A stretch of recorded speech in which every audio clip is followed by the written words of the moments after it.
Assalamualaikum warahmatullahi wabarakatuh. Kami dari kelompok 1 yang beranggotakan 3 orang. Yang pertama saya sendiri, Muhammad Frans Pancarenta. Yang kedua, anak Agung Ayu Intan Wulandari. Dan yang terakhir, Putu Dia Arya Stuti Sanjiwani.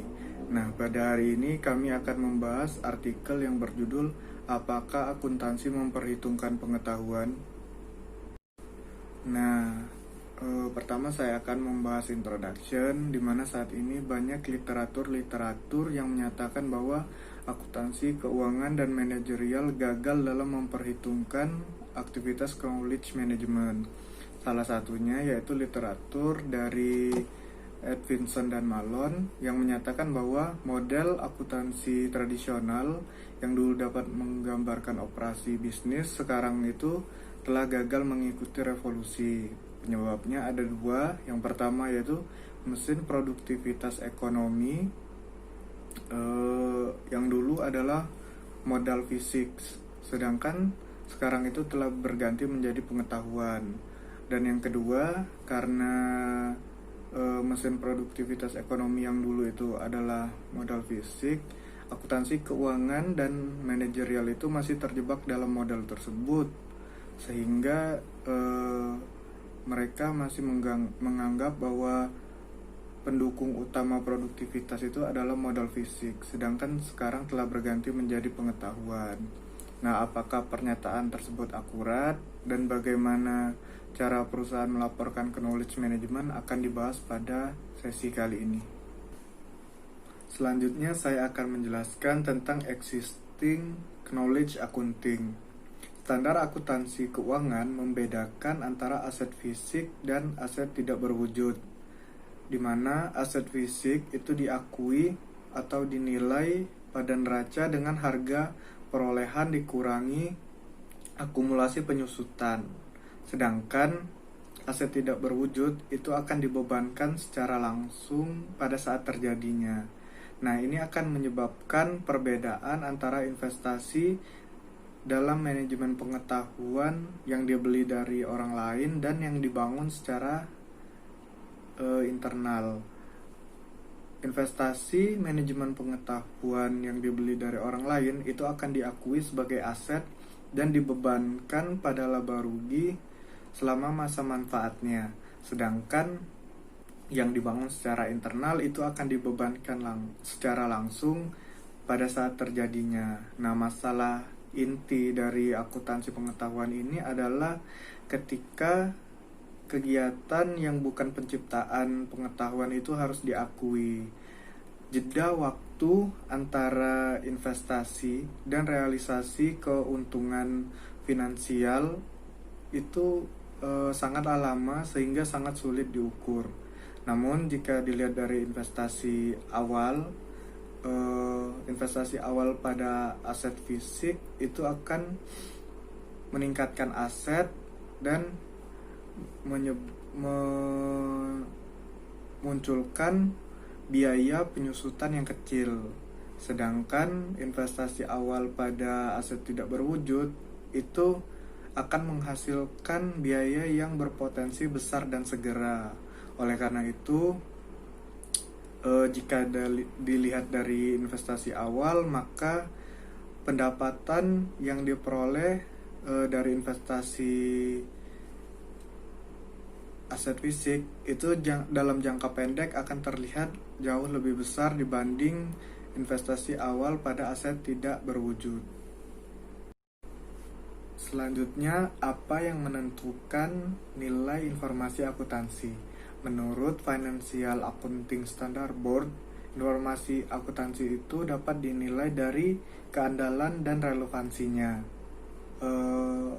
Informasi dapat dikatakan andal ketika informasi tersebut dapat dipercaya, tidak bias, lengkap, dan dapat diverifikasi. Sedangkan informasi yang relevan itu terjadi ketika informasi tersebut dapat mempengaruhi keputusan karena tepat waktu, memiliki umpan balik, dan nilai prediksi.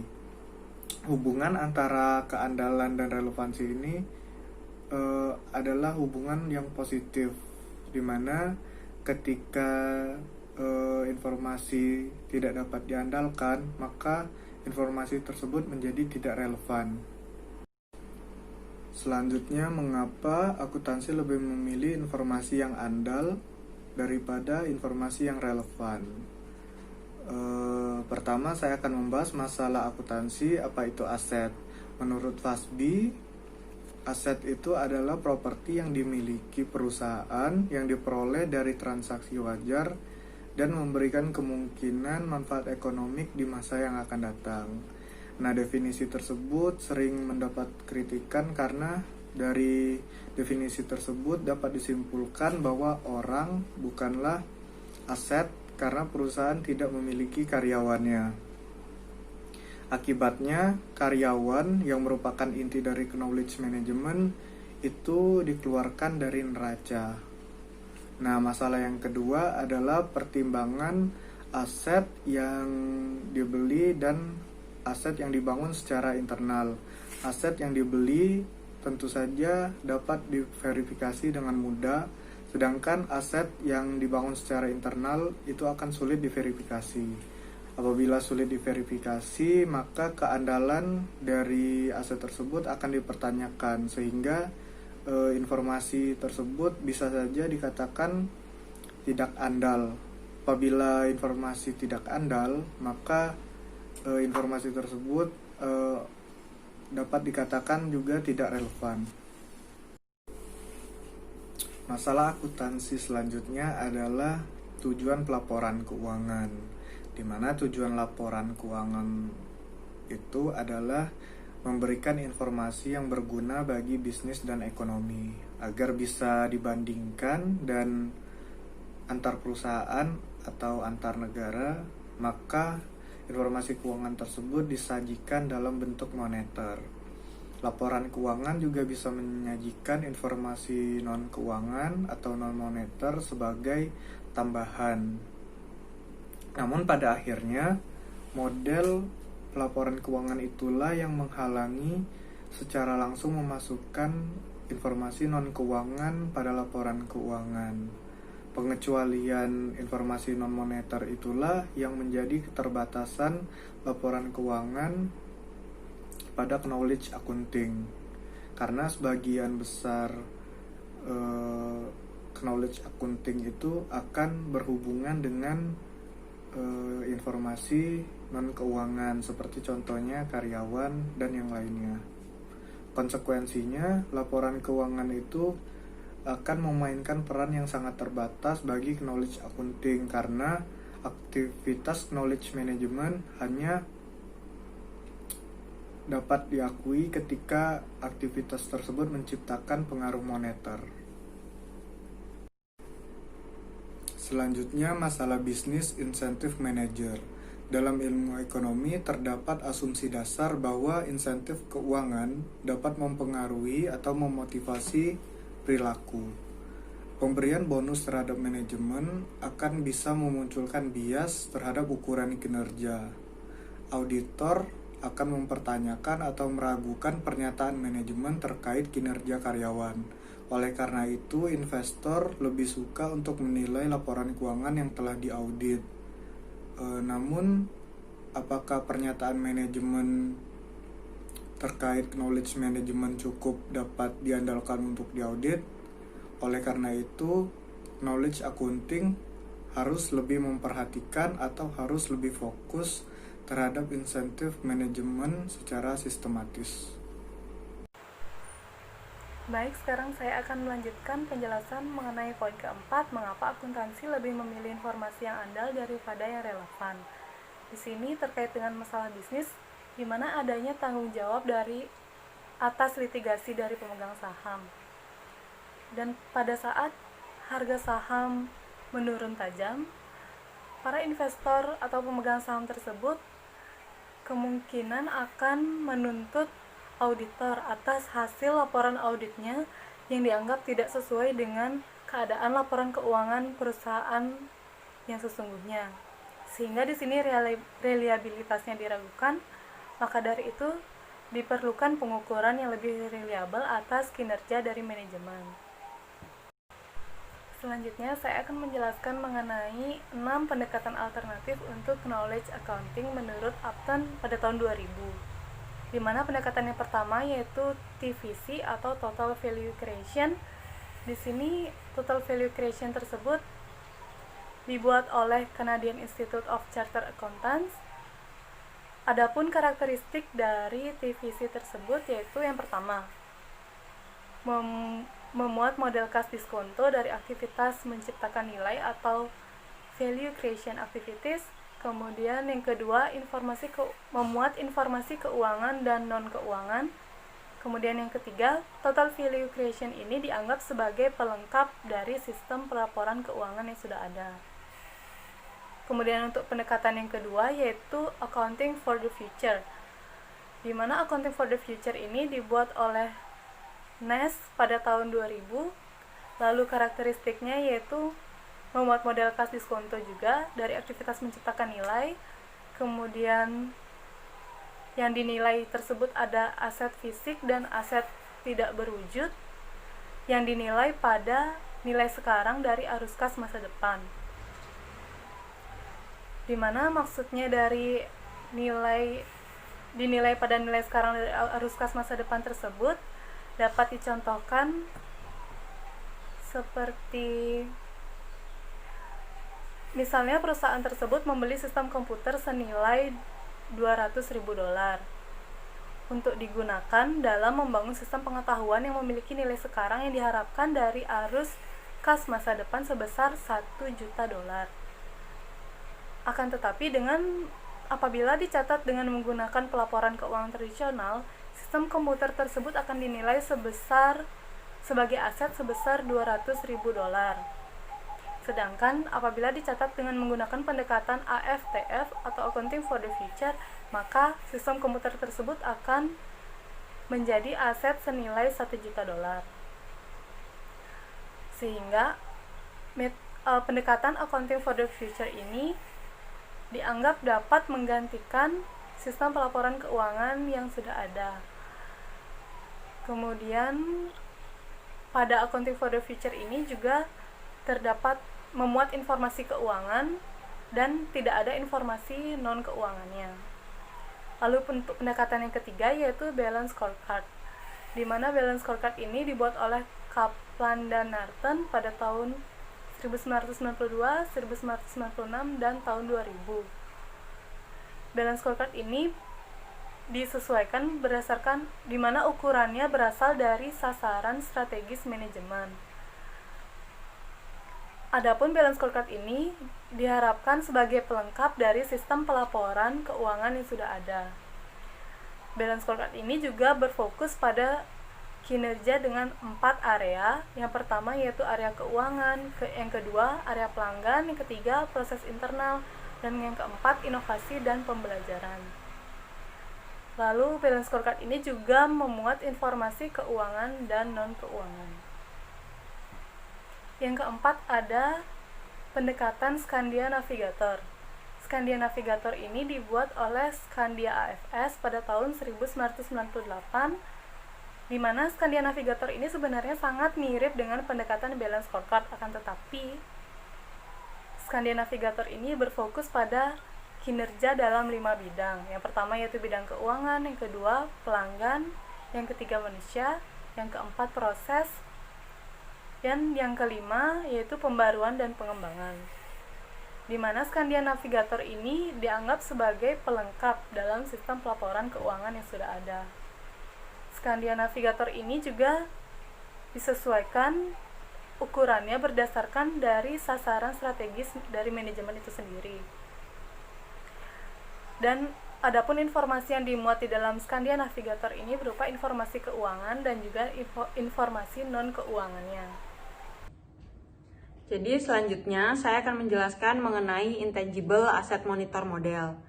Jadi pada tahun 1988 terdapat sekelompok kecil perusahaan jasa dan akuntan Swedia yang menerbitkan The Invisible Balance Sheet yang meminta untuk melengkapi laporan tahunan dengan informasi tentang aset tidak berwujud organisasi.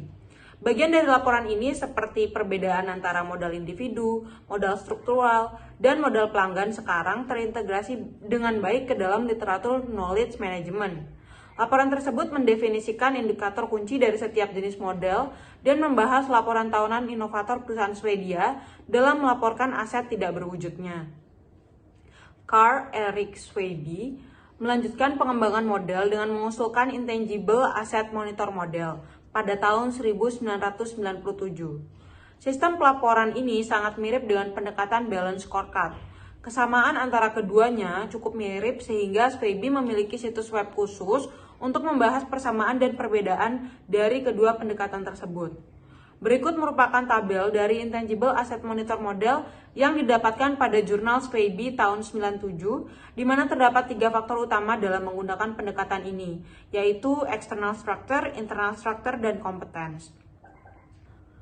Selanjutnya adalah Value Chain Scorecard. Jadi LEF pada tahun 2001 baru-baru ini mengusulkan Value Chain Scorecard dalam upaya untuk menangkap proses ekonomi di mana aset tidak berwujud menciptakan nilai keuangan perusahaan.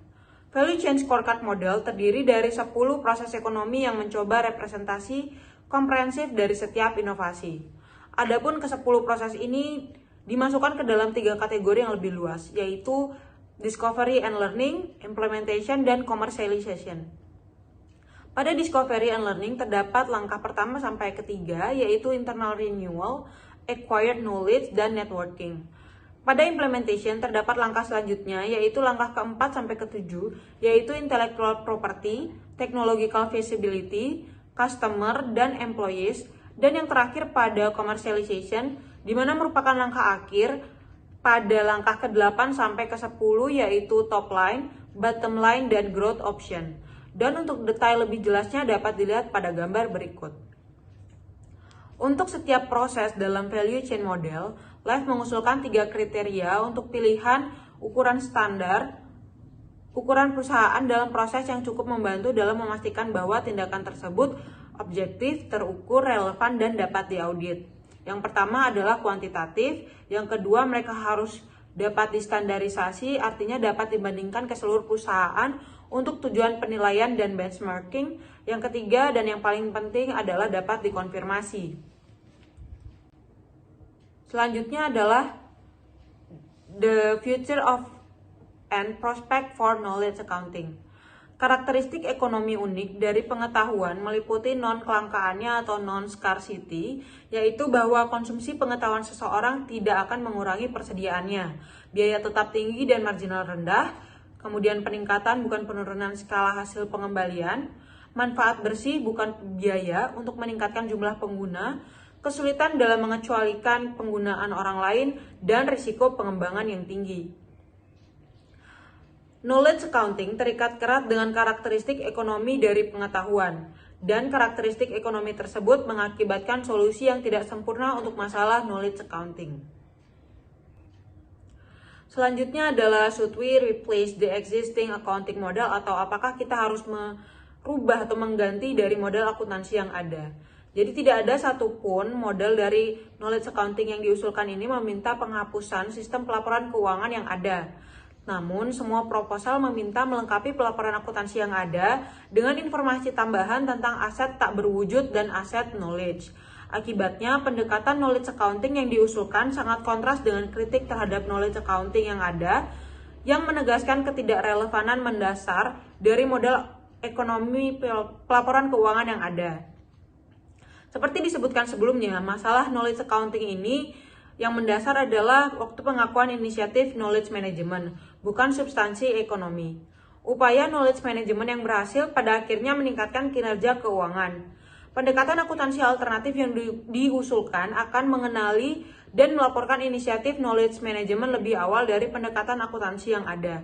Namun dengan pengecualian tidak ada metode knowledge accounting yang diusulkan akan menggantikan model akuntansi kinerja keuangan organisasi yang ada. Selanjutnya adalah comparing knowledge accounting methods. Jadi pada 2 dari pendekatan knowledge accounting yang diusulkan, yaitu total value creation dan accounting for the future, berdasarkan pada model nilai sekarang yang didiskon dari rencana organisasi manajemen. Sementara model ini mungkin memiliki nilai sebagai sistem pelaporan internal yang digunakan untuk mengevaluasi divisi dan manajer, sulit untuk mendamaikan subjektivitas yang melekat dengan permintaan ekonomi untuk informasi yang andal dan objektif dalam pelaporan keuangan eksternal. Proposal dari CICA bahwa pengungkapan dari total verification ini menjadi pelengkap, bukan pengganti laporan keuangan yang ada. Sebaliknya, usulan dari NAS bahwa data dari Accounting for the Future menggantikan laporan keuangan yang ada nampaknya juga akan gagal mempertimbangkan karakteristik ekonomi dan kelembagaan yang akan menimbulkan permintaan akan laporan keuangan yang ada. Nah, 3 dari pendekatan knowledge accounting yang lain yang diusulkan seperti Balance Scorecard, Scandia Navigator, dan Intangible Asset Monitor sangat mirip. Semua mengidentifikasi area fokus perhatian organisasi dan mengusulkan agar organisasi secara individual memilih ukuran dalam setiap area fokus yang konsisten dengan tujuan manajemen. Pendekatan seperti itu memiliki keuntungan yang jelas dan penting untuk menghubungkan strategi organisasi dengan tujuan yang dapat diukur. Namun, pendekatan semacam ini tidak sejalan dengan prinsip normatif komparabilitas informasi. Maksudnya, informasi harus sebanding antar industri dan perusahaan jika memungkinkan. Selain itu, pendekatan ini memberikan sedikit panduan untuk memilih tindakan. Akibatnya, versi saat ini dari ketiga pendekatan tersebut mungkin paling baik berfungsi sebagai indikator internal dari aktivitas penciptaan nilai perusahaan dan mungkin kurang berguna untuk pembuatan laporan knowledge accounting untuk digunakan oleh pemangku kepentingan eksternal yang berharap untuk membandingkan aktivitas pengetahuan beberapa perusahaan atau untuk membandingkan divisi dari suatu perusahaan. Dari pendekatan yang ada, pendekatan left yaitu Value Chain Scoreboard tampaknya paling layak sebagai pendekatan pelaporan keuangan tambahan yang menangkap aktivitas penciptaan nilai knowledge management. Model Value Chain Scoreboard ini secara tepat dapat memasukkan karakteristik ekonomi dari inovasi sebagai bagian integral dari akuntansi untuk inovasi. Pada waktu yang bersamaan, model Value Chain Scoreboard ini adalah pendahuluan dengan banyak karakteristik aktual pelaporan keuangan yang belum terselesaikan. Sebagai tambahan, model Value Chain Scoreboard ini memiliki potensi untuk menciptakan sistem pelaporan yang tidak dapat dibandingkan jika perusahaan dan pembuat standar mengabaikan kriteria yang diusulkan dari standarisasi dalam pilihan metrik inovasi. Selanjutnya adalah Knowledge Management Report Supplement Financial Statement atau apakah laporan dari Knowledge Management ini dapat memberikan tambahan pada laporan keuangan. Jadi pendekatan knowledge accounting yang umumnya dianjurkan adalah melengkapi laporan keuangan yang ada dengan salah satu dari 6 pendekatan alternatif yang dijelaskan sebelumnya. Namun varian Occam-Rather menunjukkan bahwa penjelasan yang lebih sederhana lebih disukai daripada penjelasan yang rumit.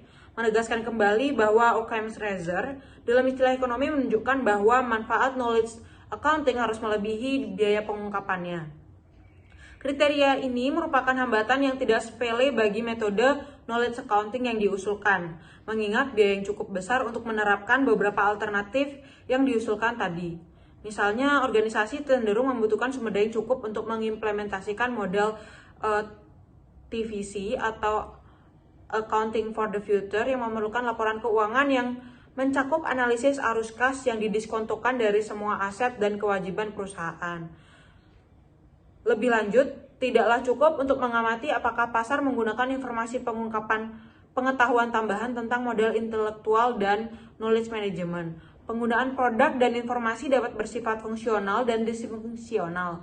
Misalnya, sebuah penelitian menemukan bahwa pasar menggunakan informasi knowledge accounting tidak cukup untuk membenarkan bahwa produksi dan penyebarannya. Sebaliknya, temuan penelitian tentang penggunaan informasi pasar memberikan titik awal untuk penyelidikan yang lebih dalam apakah penggunaan informasi tersebut oleh pasar berfungsi atau tidak berfungsi. Dan selanjutnya adalah prospect dan possibilities for knowledge accounting. Jadi knowledge accounting yang ada atau existing knowledge accounting memiliki kelebihan dan kekurangan utama. Kelebihan utamanya adalah keandalan dan kekurangan utamanya adalah ketidaktepatan dan ketidakkonsistenan dalam menghitung aset tidak berwujud dan fisik. Pada alternatif knowledge accounting yang ada, kelebihannya adalah relevansi dan kekurangannya adalah keandalan. Oleh karena itu, semua solusi yang ada dan yang diusulkan untuk knowledge accounting tidaklah sempurna. Tidak ada yang memenuhi tujuan sistem knowledge accounting yang sangat objektif, andal, dan relevan. Knowledge accounting terkait erat dengan ilmu ekonomi dan dengan lembaga, kekuatan sosial, dan realitas politik pelaporan keuangan. Kekuatan ini tidak sewenang-wenang atau berubah-ubah, sebaliknya dicoba untuk menyeimbangkan kebutuhan investor, manajer, dan masyarakat yang saling bertentangan dan bersaing. Kekuatan ini telah menyebabkan preferensi yang kuat untuk tindakan moneter yang objektif dan dapat diverifikasi dan preferensi yang lebih rendah untuk tindakan yang relevan dengan keandalan yang rendah. Kritik terhadap praktik knowledge accounting yang ada telah menghasilkan metode knowledge accounting berguna yang menjanjikan bahwa meningkatkan relevansi laporan keuangan organisasi. Pada saat yang sama, klaim bahwa model akuntansi dasar tidak relevan dalam menghadapi kondisi ekonomi yang berubah, tidak didukung oleh pemeriksaan metode alternatif untuk knowledge accounting, sehingga masa depan yang lebih baik dalam mengintegrasikan ilmu ekonomi ke dalam knowledge accounting dan dengan lebih baik mendamaikan tuntutan yang saling bertentangan terkait relevansi dan keandalan di knowledge accounting sangat dinantikan. Nah, sekian presentasi dari kelompok kami. Apabila ada pertanyaan dapat diajukan sekarang melalui chat box ataupun langsung dengan menonaktifkan atau mengunmute dari mikrofon. Terima kasih.